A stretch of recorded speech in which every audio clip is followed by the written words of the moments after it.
sino que también de una denuncia que se hizo el día de hoy por parte de la diputada Karin Luk y también Cristian Lavé respecto a que habían una docena de convencionales, decían ellos, que habían recibido el ingreso familiar de emergencia, el pago del mes de julio, decían, pese a que los convencionales tienen un salario de 2,5 millones de pesos. Hay que ser claro, eso sí, que el primer salario de los convencionales se pagó el 4 de agosto. Le preguntamos a algunos de los convencionales que están mencionados en esta lista de quienes habían recibido entonces este ingreso familiar de emergencia y conversamos con Damaris Abarca, por ejemplo, Valentina Miranda. Escuchemos sus declaraciones. Hay constituyentes que, si vemos el núcleo familiar, de acuerdo a la información que es pública, que lo pueden ver todos los chilenos, no deberían estar calificados para el IFE, entonces se deberían haber salido. Les recuerdo a todos que cuando uno llena la hoja es una declaración jurada que tiene que firmar que los datos que uno está entregando son verdaderos. Pero cuando ellos reciben 2,5 millones, deberían haberse automáticamente salido, sobre todo aquellos que ni siquiera calificaban ya con ese monto de acuerdo al núcleo familiar que ellos informaron en el Registro Social de Hogares. Y investigamos, al igual como lo pueden hacer todos los chilenos, a través de las páginas de gobierno, y nos encontramos con la sorpresa que 12 constituyentes de la lista del pueblo y de Frente Amplio han hecho uso del beneficio del IFE, lo cual no tiene probablemente a lo mejor un resquicio legal, pero tiene que ver que cuando uno pasa a ser una autoridad o pasa a ejercer un cargo público, no puede hacer uso y beneficio de la ayuda del Estado. Y es eso lo que nosotros estamos reprochando.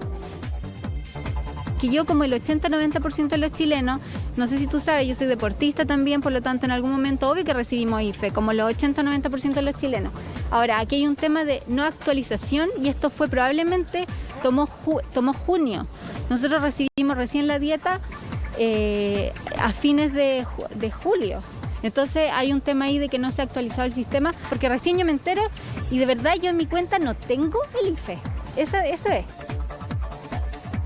Yo me retiré del registro social de mi madre precisamente porque ella era jefa de hogar y percibía mi ingreso familiar de emergencia porque yo era estudiante. Efectivamente, el sistema debería haberse actualizado de manera espontánea. Nosotros recibimos nuestro sueldo el 4 de agosto de este mes pasado. El registro social de hogares se pagó el 3 de agosto. En el caso mío, yo no lo recibí, lo recibe mi madre, que es jefa de hogar. Y yo decidí retirarme de su ficha, de su registro social de hogares, precisamente porque me di cuenta de que cursó el pago de julio. Bien, ahí habían entonces algunas explicaciones de convencionales que estaban mencionados en esta lista de quienes habían recibido el ingreso familiar de emergencia. Explicaciones más bien administrativas, descoordinaciones de ese tipo. Decían que no tenían nada que ocultar. Por ejemplo, Valentina Miranda decía que era carga de su mamá, Damaris Abarca, que no se había actualizado el sistema.